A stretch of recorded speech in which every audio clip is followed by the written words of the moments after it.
अस्सलाम वालेकुम दोस्तों, आज मैं आपके लिए एक और अच्छी सी वीडियो लेकर आया हूँ। आज की इस वीडियो में मैं आपको बताऊंगा कि आप अपने एंड्रॉयड मोबाइल में फ़ोटोशॉप CS6 को कैसे यूज़ कर सकते हैं। तो दोस्तों, अगर आप फ़ोटोशॉप को अपने एंड्रॉयड मोबाइल में यूज़ करना चाहते हैं तो इस वीडियो को कंप्लीट देखना और स्किप नहीं करना। उससे पहले मेरी आपसे गुजारिश है कि अगर आपने अभी तक मेरे चैनल को सब्सक्राइब नहीं किया तो जल्दी से सब्सक्राइब कर लें और बेल के घंटे को दबा दें ताकि हर नई आने वाली वीडियो आप सबसे पहले देख सकें। तो चलिए शुरू करते हैं। सबसे पहले आपने अपने मोबाइल का कोई भी ब्राउज़र ओपन कर लेना और सर्च बार में टाइप करना है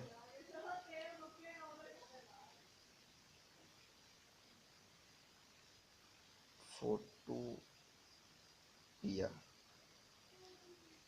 फोटोपिया ये आपने अपने ब्राउज़र के अंदर सर्च टाइप कर देना है और सर्च कर देना। फर्स्ट ऑफ ऑल जो आपको दिखाई दे रहा है फोटोपिया www.photopia.com, इस पर क्लिक कर देना।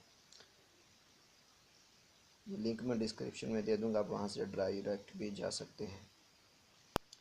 तो थोड़ा वेट करने के बाद आपके सामने ये फ़ोटोशॉप आप देख सकते हैं। फ़ोटोशॉप CS6 आपके सामने ओपन हो चुका है। अब मैं आपको दिखा देता हूँ। यहाँ से एक पिक्चर लेके इसके अंदर फाइल पे क्लिक कर देता हूँ, ओपन।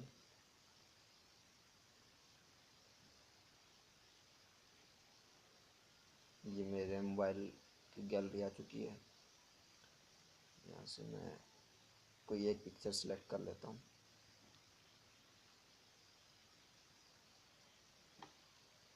यही ले लेता हूँ।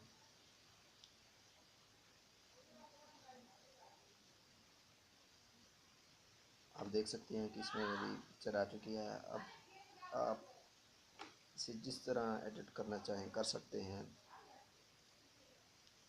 पूरा फोटोशॉप आपके मोबाइल में आ चुका है। मैं यहाँ से आपको क्रॉप करके दिखा देता हूँ। देखिए, बिल्कुल वही फोटोशॉप है, CS6 है। इसी तरह आप आसानी अपने मोबाइल एंड्रॉयड मोबाइल के अंदर फोटोशॉप को यूज़ कर सकते हैं।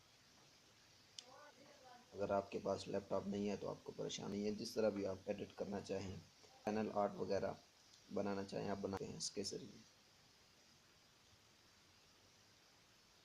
तो दोस्तों, अगर आज ये वीडियो आपको पसंद आए तो वीडियो को लाइक कीजिएगा और चैनल को सब्सक्राइब करना मत भूलिएगा। मिलते हैं नेक्स्ट वीडियो में, तब तक के लिए इजाज़त चाहूँगा। अल्लाह हाफिज़।